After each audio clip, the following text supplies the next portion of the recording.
gusto kong samantalahin itong comment ni Arthur Narvasa. Kasi medyo, kumbaga, na-curious po ako. Sabi niya, Bro Johnson and Brad Gomer, na bago ang liwanag ng pagtalakay ninyo sa kaligtasan. So, tinignan ko po, nakalak ang profile niya kasi gusto ko sanang makita kung siya po ay legit na Adventist or kasama sa mga offshoots. Kaya lang nakalak yung kanyang profile. Hindi ko lang sigurado, Brother Arthur, kung ano yung ibig mong sabihin na bago, na parang naging mali, or na bago, na naging liwanag. Kasi, sana po, sa mga nanonood sa atin, yung pagtalakay natin sa salvation tungkol sa Adventist, si Brother Lexter nga, na-amaze siya at naliwanagan siya tungkol sa salvation na ating pong tinatalakay. Huwag niyo pong kalimutan, mga kapatid, pakiusap lang. Huwag niyo pong kakalimutan na yung amin pong ginamit na mga references ay hindi amin. Kasi kung sakali na ang gusto mong sabihin ay parang nabago, na naging mali, ay mahirap po yun kasi ito po yung aming basihan. Ito may actual mismo akong libro ito rin yung pinapakita ho namin sa inyo. Ayan. Dito po sa aklat na ito po yung Seventh-day Adventist belief. Nakikita niyo dyan sa screen. An exposition of the fundamental beliefs of Seventh-day Adventists. Kung sakali na parang bago, parang namali, ay ang tanong ay, ano ba yung pinagbasahan nyo noon? Bakit naging nabago? Ito naman ang nasa ating fundamental beliefs. Marahil sa mga kapatid na ganon din ang tingin, ay malamang ay wala ho kayong kopya ng aklat na ito. At ngayon nyo lang napakinggan, ay parang bago. Pero huwag nyo pong kakalimutan, mga kapatid. Hindi ho kami nagawa-gawa ng aming interpretation. Ito yun, ayan. Page 124. Ipakita ko po rito. Pinicturan ko ngayon lang ang page 124 na nakasulat po dyan. Even the human response to God's offer of salvation does not originate with human beings, but with God. Maging daw yung tugon ng tao sa inaalok na kaligtasan ng Diyos ay hindi nagmula sa tao, kundi sa Diyos. Kasi nga, ang nag-uudyok sa tao para magsisi ay ang banal na Espiritu. Ngayon, sabihin natin, ba't nabago? Hindi po, matagal na yan. Eto, hindi lang natin napapag-aralan. Kaya po sa mga kapatid na parang hindi nila matanggap ang presentation namin, ibig sabihin po, hindi nyo nababasa ito at nagulat kayo na yan pala yung nandito. Kaya lang, huwag nyo po kaming pagbintangan na may bago kaming liwanag. Inilabas lang ho namin ang nandito. Ayan pinicturan ko ngayon Diyan sa 124, nandun po yan. Even the human response to God's offer of salvation does not originate with human. May guhit na yan. Ituloy-tuloy yan. Tapos, di ba, dito, ayan kasi ito, kinopya na natin ito, kinapi-paste na po natin ito, may Acts chapter, may Romans 12:3, mayroong Acts 5:31, di ba? Tingnan nyo ito. Nandyan, Nandyan yung Romans 12:3, Acts 5:31. Sabi niyan, our love arises in response to God's love. 1 John 4:19.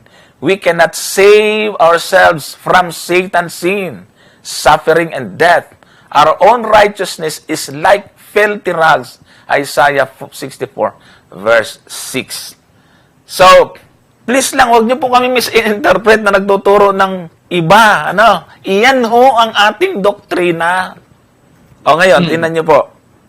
Yung mga nasa talata na ginamit. Ulit-ulit na lang natin ito. Siguro, Brother Johnson, kaya nila sinasabing nabago. Kasi nga, yung diin. Yung pagdidiin natin doon sa kaligtasan. Pwede. Okay? At siguro yung iba namang napakinggan nyo noon ay yung pagdidiin naman natin doon sa mga tumanggap. Kaya nakikita po ninyo siguro yung tinatawag na pagbabago. Pero katotohanan po niyan, mga kapatid, ganun po talaga yung itinuturo ng banal na kasulatan. Hindi po yan kontra doon sa ating fundamental beliefs. Una, yung binabanggit na yung response. Automatic po yun, mga kapatid, dahil sabi ko nga, kahit na hindi ko na ipaliwanag ito, Brother Johnson, kung ikaw ay isang mananampalataya na ngayon, at ikaw ay dating hindi mananampalataya, gusto kong alalahanin mo, paano ka nag-respond sa Diyos? Yun. Yun lang, yung practical na application na, Brother Johnson. Talaga bang masasabi mo na nung nag-response ka sa Diyos ay talagang sa'yo galing yon? Nako, banal na espiritu yung kumilos sa atin nun. Mga kapatid. Kasi filthy rags nga daw tayo eh. Oh, Maruming doon pa basahan. lang sa experience na yun, Brother Johnson, masasabi mo na yung Diyos ang gumagawa. Yun. Okay? Kaya nga ganito po, mga kapatid. Dahil nga ito yung paggawa ng Diyos sa tao, kaya yung parusa ng Diyos doon sa mga tatanggi, matindi. Oo nga, tama. Kaya nakuha mo yung logic, Brother Gomer. Oh? Kasi kung hindi Diyos ang may kagustuhan nun, abit sa magagalit doon sa tao, choice niya yun.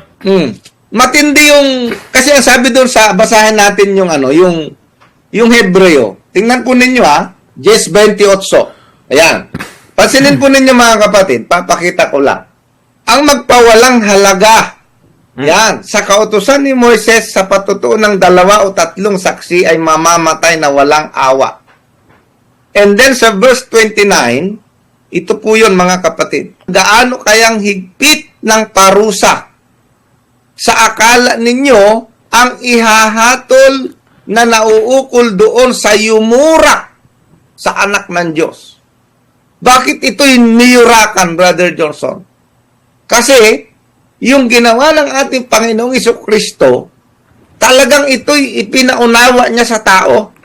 At ang Diyos ay gumawa ng paraan para mabuksan yung ating mga mata at muli siyang tanggapin.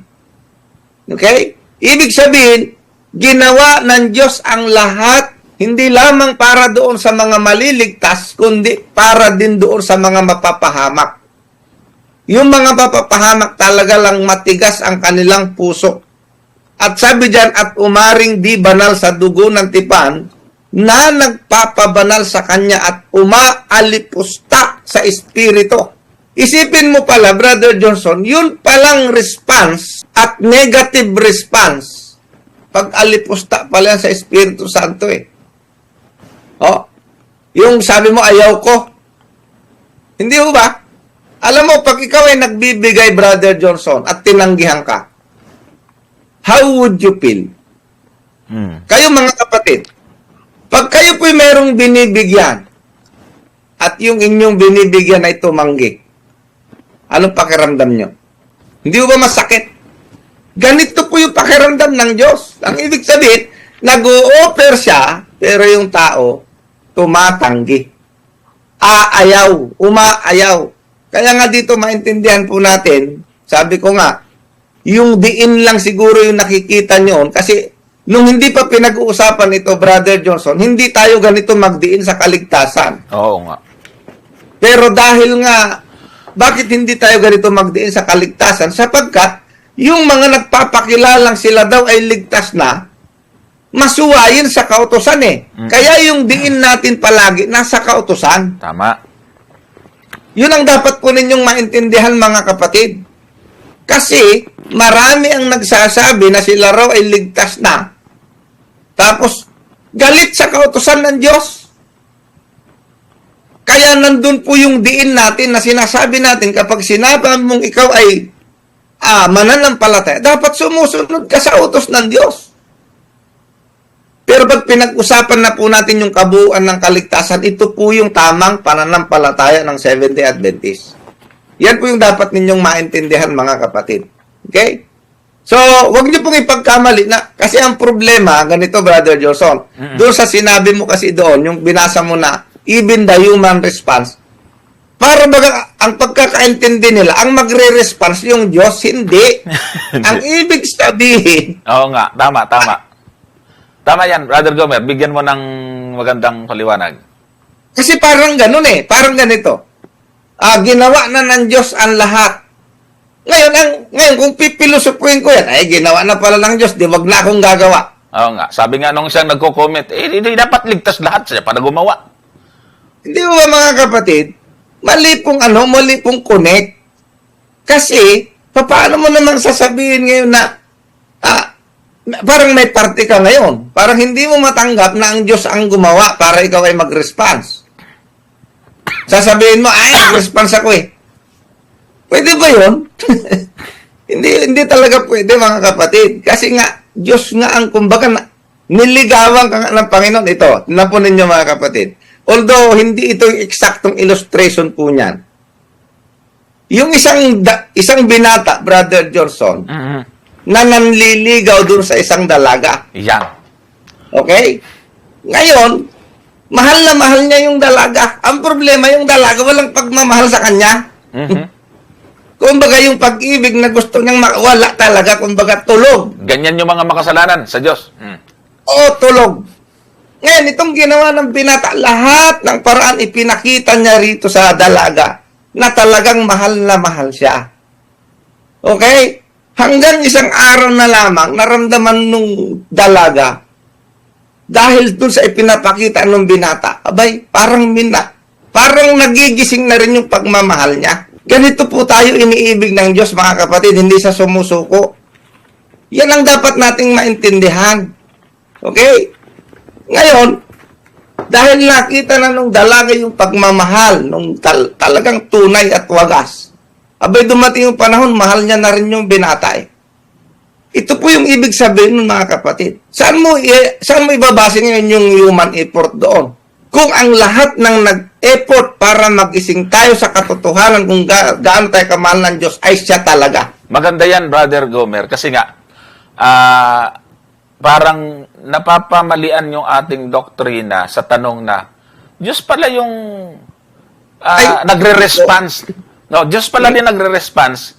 Ay, hindi po, yun ang Diyos ang nag-response. Diyos ang gumawa para ang tao ay mag-response. Para ang tao ay mag-response. Hindi niya dinidiktahan. Kasi, merong hindi nagre-response eh. Eh, sino pinakinggan nun? Eh, di yung Diablo.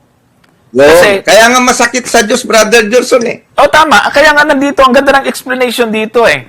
Alam nyo, kung basahin na ho natin yung page na 124 hanggang 125, ito may kinalaman sa, Christ Ministry of Reconciliation. Christ Atoning Sacrifice.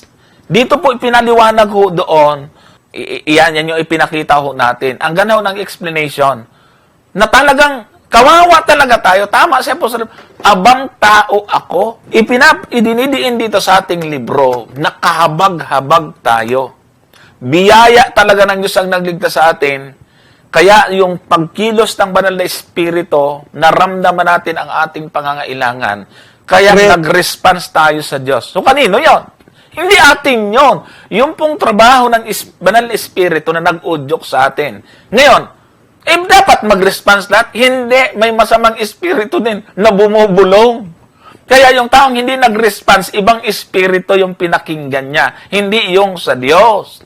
Kaya, may ganti ang Diyos doon sa hindi nag-response. Kasi, ang pinakinggan niya, kalaban. Nakuha niyo po mga kapatid?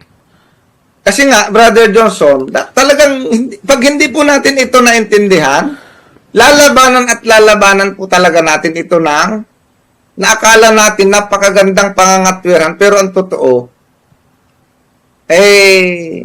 medyo pagka ganun po ang katwir natin, parang mababaw para sa atin yung sakripisyo na ginawa ng ating Panginoon.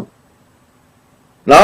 Kasi nga, yung banal na espiritu, yun po talaga ang gawain eh. Kaya nga sabi ng Panginoon, makabubuti sa inyo na ako'y aalis.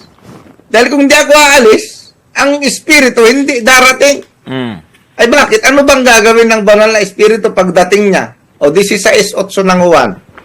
Pansinin ninyo mga kapatid. At siya, pagparito niya, ay kanyang susumbatan ang sanglibutan tungkol sa kasalanan. Ito po ang gawain ng banal na espiritu. Sinusumbatan niya tayo para magising tayo. Okay? sa katwiran. Ano yung katwiran? Yan yung kamatayan ng Panginoon. Ito yung katwiran eh. At sa paghatol. So, yung response po natin mga kapatid, ay hindi po yan dagdag doon sa ating doon sa, na pwede nating, nag-response kasi eh. Ano nga gagawin mo doon sa pagtawag ng Diyos? Parang yung bata lang yan na walang kaalam-alam, inalagaan mo. Hindi ba? Hinili mo yung bata na walang sanggol. Oh. Pwede mong sabihin nung bata na nung malaki na, kaya naman ako lumaki kasi nagdede ako eh. Hindi ba?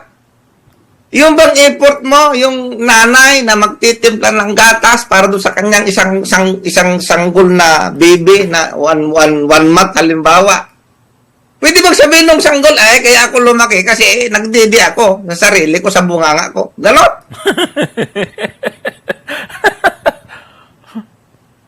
Pwede ba yun mga kapatid? So, kailangan po nating maintindihan yun. Huwag na po nating ipilit. Nonsense po talaga. Nonsense. Hindi mo ba? Alam mo, Brother Gomer, ito yung nakakatuwa. Ako ay nagpapasalamat dito kay Brother Lixter Sobrimonte. Sabi niya, salamat po sa magandang pagtala kay Brother Gomer at Brother Johnson. Masarap po sumbaybay sa inyong programa. Alam niyo mga kapatid, siya po ay kaanib ng Iglesia ni Cristo. Pero na-appreciate ho niya yung ating explanation. Ito pa ang sabi niya, sa bandang ibaba, patuloy akong nagsusuri sa SDA. O, kita niyo na? Si Jeffrey Opong naman, ang linaw talaga ng paliwanag, ka-PNM. Kaya nga, gusto ko po sana, yung mga nangbabash sa amin, mga kapatid, utang na loob, huwag niyo na pong dagdagan na ilihis yung mga kapatid natin na humiwalay dito sa ating fundamental beliefs. Hindi ho kami magpoprograma kung iba ang sasabihin namin sa nakasulat ho dito. Tumigil na kami kung ganon. At wag na rin natin gagamitin. Huwag nyo ipagkamali na nagtuturo kami dito na wag nang sumunod. Wala po kaming sasabihin ditong ganon. Yan, tama. Okay, binanggit mo na kanina. At wala po kaming sasabihin dito na yung pagsunod nyo basura. Walang ganon. Wala. Yung pong kaligtasan na wala tayong ambag doon. Walang human effort doon. Tapos, ito pa po yung, mga kapatid, ito pa yung nasa page 137. Ayan dito naman yan sa experience of salvation and the past. Ayan, ang nakasulat, although repentance precedes forgiveness, sinners cannot by repentance fit themselves to secure the blessing of God. In fact, sinners cannot even produce from within themselves repentance. It is the gift of God. Which is biblical. Biblical po yan. Hindi po yan haka-haka. Tama. Matagal na po nating binabasa yan, Brother Johnson. Kaya yan ang kalagay niyan, Brother Gomer, yung talata. Matagal ko lang binabasa yan, Brother Johnson. Okay? Matagal na nating binabasa yung Roma 2:4 na ang humihila sa atin sa pagsisisi, yung pag-ibig ng Diyos. Dahil kung hindi tayo inibig ng Diyos, mga kapatid, sinong magsisisi sa atin? Tama. Sige nga. Kaya nga ito na, ulitin ko ulit. Balikan mo yung karanasan mo nung una kang tinawag ng Panginoon. Mayroon ka bang effort? Alam mo, Brother Gomer, ito lang alam ko ngayon lang nabuksan ang isip ng mga kapatid. Try to imagine. Isubukan nyo, hindi gumawa ang Diyos sa'yo. Sa tingin nyo, sa sarili nyo, magagawa nyong lumapit sa Diyos na walang tulong ng Banal na Espiritu. Wala talagang, zero talagang, hindi kayo pinakailaman ng Diyos. Filthy rags nga maraming basahan. Malabo na magkusa ho tayo sa ating sarili na lumapit sa Diyos dahil totally, tayo po ay zero talaga. Wala ho tayong kakayanan sapagkat nadaya ho tayo ng kasalanan. So, balit sa magitan ng pagkilos. Kaya nga sabi, pag nangangaral tayo, anong ginagawa natin? May prayer band, panalangin. Anong ipinapanalangin natin? Na mag-intervene, na gumawa ang banal na espiritu sa mga nakikinig. So, pag nag-respond sila, kaninong gawa yon? Sa speaker? O kaya sa sa kanyang sarili. Hindi. Hindi ganun. Kung tutusin, itong aming idinidiin ay nakaka-bless at talaga namang mai-imagine nyo kung gaano ka-amazing yung pag-ibig ng Diyos sa atin. Hindi ho tayo tinuruan na ng Diyos na, ikaw mag-response. Hindi po. Kumilos ang Banal na Espiritu, tinutulungan tayo. Pwedeng i-resist yan at marami talaga ang hindi tumatanggap. Choice Correct. nila yon. At saka, naniniwala ako, Brother Gomer, na ang hindi tumanggap, hindi rin yon desisyon ng tao. Merong masamang espiritu nag-udyok din sa kanila para hindi nila matanggap Kasi may great controversy nga eh. great Alam mo, controversy nga. ito lang ito. Kapag ikaw ay nagpaplano ng mabuti, maya, si Satanas may plano din sa iyo. May controversy nga eh. Mga Hahadlangan kapatid. niya. Yan ang dapat nating tandaan. Pero, ito lang ang masasabi ko sa lahat ng mananampalataya na nandyan ngayon na nakikinig. Balikan po ninyo yung experience nyo nung tawagin kayo ng Diyos. Saka nyo sabihin ngayon na may human effort ako nung tawagin ako ng Diyos. Eh, sabi ko nga sa'yo, Brother Johnson, habang ako ay naglalamirda sa kasalanan, may bumubulong sa akin eh. Oo naman. Kasi kung Hindi wala, wala na. Wala na. Kung pababayaan ka na ng Banal na Espiritu, wala na. Kaya nga dito sa Apokalipsis, darating yung panahon, pag binawi na yung Holy Spirit, ano sabi? Ang masama, magpapakasama. Oo. Kaya, Ang maganda. maluto, magpapakaliko. Maganda yung nagabanggit mo, yung wini-withdraw, yung close of probation. Winidraw na yung Holy Spirit, kaya yung masama, hindi na magbabago. Nakita nyo ho, actually, ito, matagal na nating alam ito mga kapatid, hindi lang natin nare-realize. Di ba sabi ni Haring David, wag mong bawiin ang Santong Espiritu sa akin? Bakit? Kasi, pag iniwanan siya ng Espiritu, malabo na siyang makabalik sa Diyos. Wala na.